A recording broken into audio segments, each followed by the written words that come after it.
I am so pissed off at my mind right now. I could sell it cheap. I could give it to you for free. I'm telling you, the more I get to know my mind, the more I learn how much bullshit is going on up there, how much suffering, unnecessary suffering my mind is creating that gives me nothing but more suffering. And the worst thing, I tell you, the worst thing is that all of this suffering I've created up here for all my life, I've been thinking and believing that I'm doing good, that I am using my mind wisely, that I'm preparing myself for things and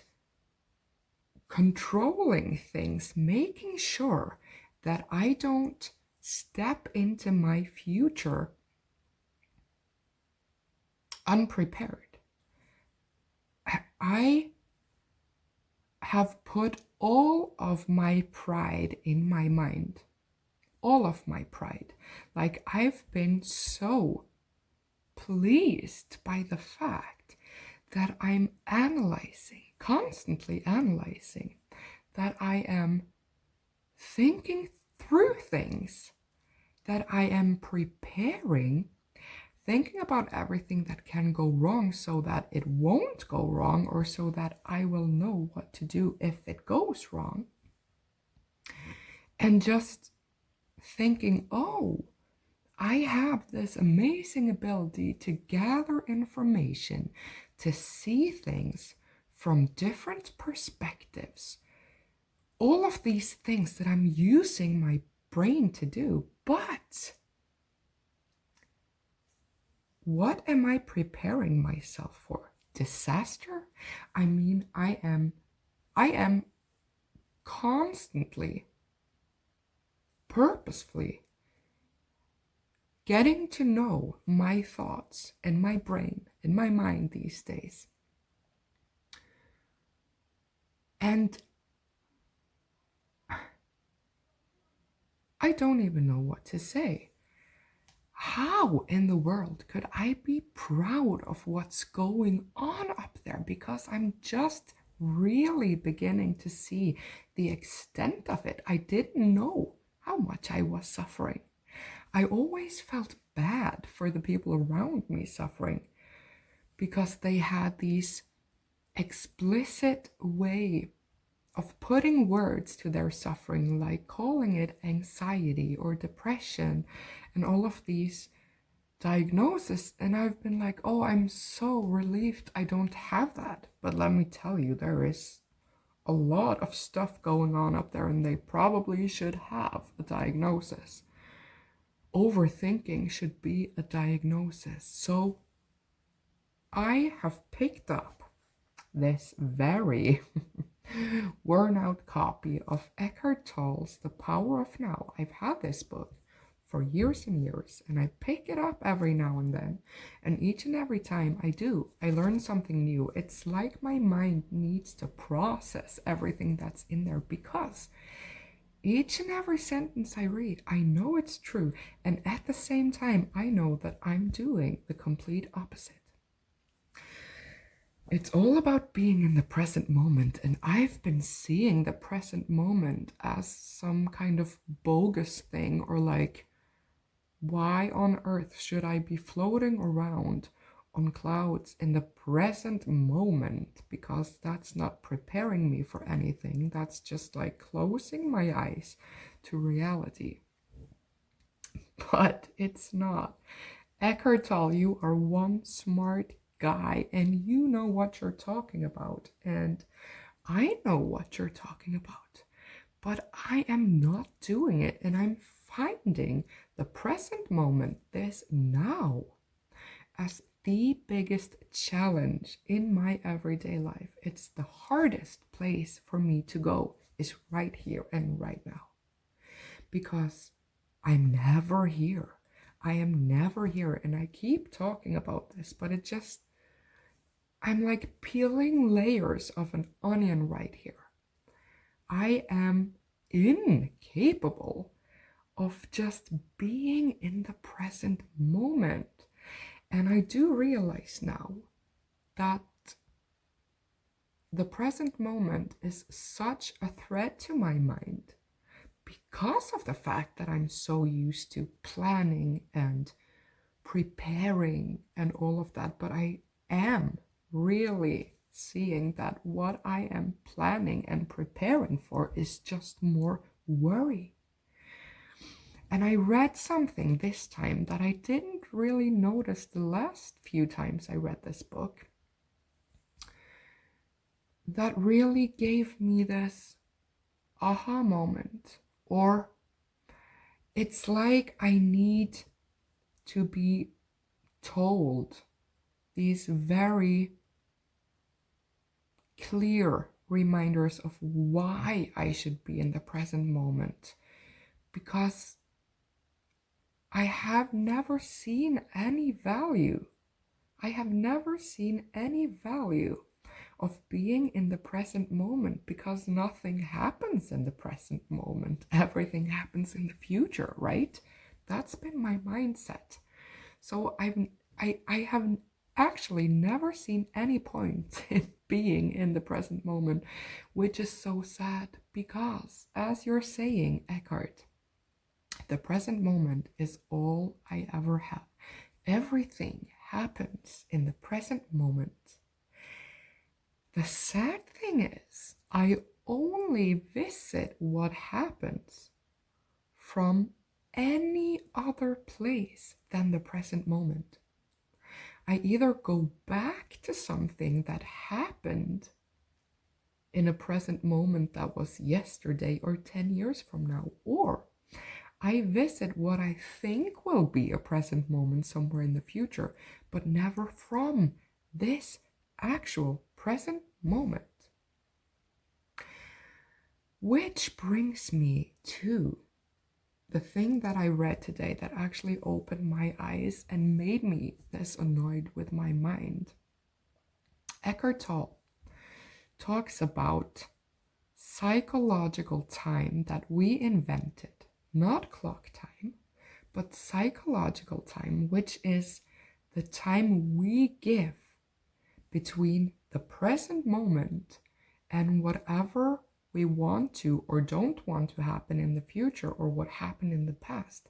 There's always this aspect of psychological time in there, because we put emotions into time that is not really here. For example, me wondering about my next line of work, how I will get my next source of income. There is clock time, which is just relating to the time that I need to relate to in my everyday life. Like, I have to apply for a job before that time on that day. That's clock time. And then psychological time is the time I put in between with all of the worries and questions and the hows and the whys and the whats that gives me emotion. But I don't really have to have any emotion about it, do I? I'm just creating this suffering, this anxiety, this worrying. How will I get it? What will I do? Where will I find it? Will I be happy? Blah, blah, blah. But I don't have to relate to psychological time. I only have to relate to clock time. Can I do anything actively in this present moment? Or can I not? If I can, let's go do that. If I can't, let's be here. All of the rest, all of that psychological time that we created. Eckhart Tolle explains it as this constant gap between the present moment and whatever moment we're thinking about. And because that moment is never in the present moment, that gap will be everlasting. It will just move further ahead, and we will never be able to fill that gap. And it just made me think about and see how much I live in psychological time. Like I always have to worry or question or prepare for something, but I'm not preparing. I'm not like, in that example, I'm not applying for the job all of the time. I'm just thinking about the fact that I don't have a job, or what kind of job I want to make me happy. And maybe I can't take a job that makes me happy if I need to think about money first, blah, blah, blah. That's just psychological bullshit time that creates suffering in my mind, but it's voluntarily. I don't have to relate to it. I only have to relate to clock time. And I think what I need to find myself in the present moment is just to get these aha experiences that actually lets me know why there is value in being in the present moment, or more importantly, why there is no value in not being in the present moment. So, and Eckhart Tolle actually also gave me an example that kind of questions my picture of the present moment as not relating to reality, just sticking your head in the sand. And that's when he said, think about if you find yourself in a crisis situation, like this acute situation. Something happens that needs to be tended to immediately. You just do it. You don't have time. Your mind doesn't have time to sit down and worry about everything and judge and label everything and get anxiety from it. You just go ahead and do whatever can be done in that present moment. So by giving that example, he just lets me know you don't have to worry that if you stay in the present moment, you will be unprepared. You will actually be more ready and alert than ever if you need to be, because there is no other mental noise cluttering your head. You will just be awake, and you will just take the actual steps you can and have to take in that moment and not think about anything else. And I needed to hear that, because I think that is why my mind never allows me to be in the present moment, because it has this belief that I will just go through life unprepared that way. But it's the actual opposite. All of this blabbering going on in my head, maybe 2% of that blabbering is preparing me for anything, is productive in anything, and 98% is bullshit. It's a waste of time, it's a waste of energy, and it has actually led to me not remembering so many things from my life because I wasn't there.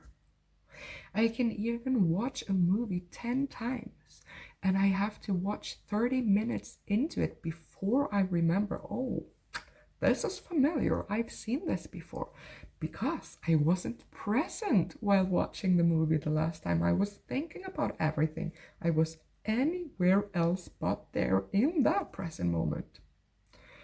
So I'm just walking through life, preparing, thinking that I'm preparing for something that may never come. And to be honest, hopefully will not ever come, because a lot of it is not very positive, not very wanted in my life either. So what am I doing? I am giving my mind a 4 weeks notice because I'm done with this bogus thing. And I just needed to press record and remind myself of this. Psychological time is the root cause of our suffering. It creates anxiety, it creates worry, it creates negative emotions because we put this constant gap between the present moment and wherever our mind wants to go, which is anywhere but here. So then the question is, how will I find myself in the present moment more often? Going back to the concept of psychological time versus clock time, I will remind myself of clock time and I will ask myself, what problems do I have in this exact moment? And I won't find any problems because if I'm on clock time in this moment and not psychological time, I'm asking myself, what problems do I have in this second? I won't have any problems because problems can only be created in that gap, in that psychological time gap. But right here and now, I can only have challenges or stuff that needs to be done, but no problems. I can only have steps that I can take and then I can go take them. Or if I don't have anything that I need to tend to in this exact moment, I can just enjoy that moment. What's that like? Huh? I'm gonna try that. So, Eckhart Tolle also says, just by noticing every time you're not in the present moment actually brings your attention to the present moment, because then you are no longer identified with this psychological time gap. You're just noticing your thoughts instead of being your thoughts. And I can do that. I can use my active, analytical mind to notice, to analyze whether or not I'm in the present moment. Am I being fully here? Or am I thinking about something that is not right here and right now? And just by doing that, I return my attention to the present moment, which I just did. So, a reminder to self and to you, because we all need to hear this. And I know a lot of us struggle to find the value of the present moment because we think that, well, nothing happens in the present moment, but our entire life happens in the present moment. We will not ever have anything but the present moment. So Eckhart Tolle, you will be my guide once again, and this is probably not the last time I talk about you, because wow. Return to the present moment. Ask yourself, what problems do I have here and now? None. How is it possible that we just keep creating problems? We don't even need to have problems. We can only have challenges and action that needs to be taken in clock time, but we don't need problems. We just create them. What if we spend our thoughts on purpose? What if I put my pride into using my mind, into being productive when I needed to, just switching it on when I need it for actual action, for actual steps, not worrying, not creating gaps, not creating anxiety, but just, oh, I have this challenge in the present moment. What steps can I take to tend to that right now? Just for that. Why don't we do that? Yeah, thank you, Eckhart Tolle. Thank you, Eckhart Tolle. Love you.